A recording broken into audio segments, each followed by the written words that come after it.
Our correspondent, Fidelis Mba, has been following the unfolding events in Gambia. Fidelis, this deadline has been issued by ECOWAS for Jammeh to step down. Do you think he will, by the midday deadline? Well, that's the question everyone is seeking answers to, because all entreaties, all emissaries sent to him to step down, he's turned them down. All the offers by some countries. Nigeria did offer asylum.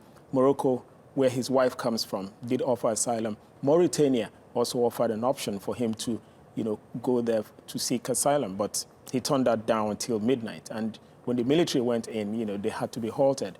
So right now, nobody knows exactly what he's thinking, because last night he dissolved his cabinet because more than half of his cabinet members had resigned. Even his vice president fled.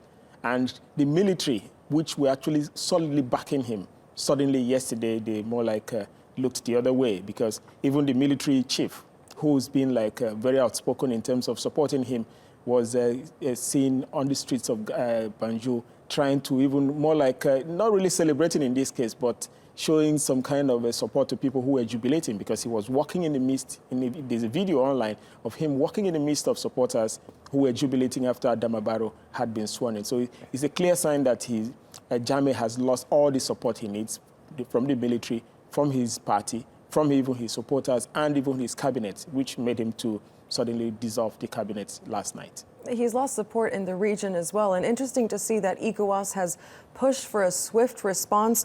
It is a good sign, isn't it, though, that the region has come together to initiate this swift resolution to what could have been a long, potentially violent, standoff in terms of the change of political power.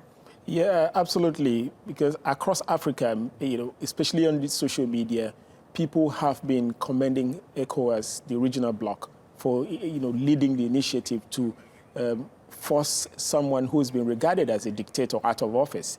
And this will send real strong signals to others, especially across East and Central Africa, where you have lots of dictators.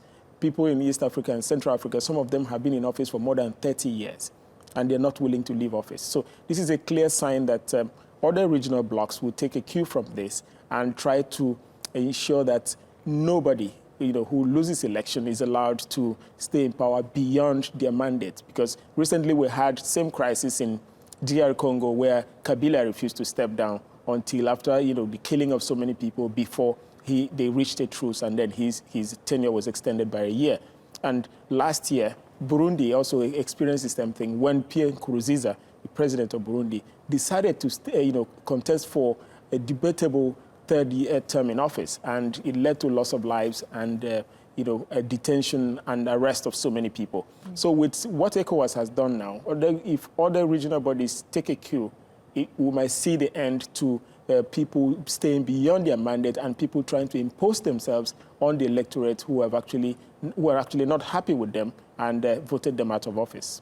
Indeed. Fidelis, many thanks for coming in. Always good to get your insight.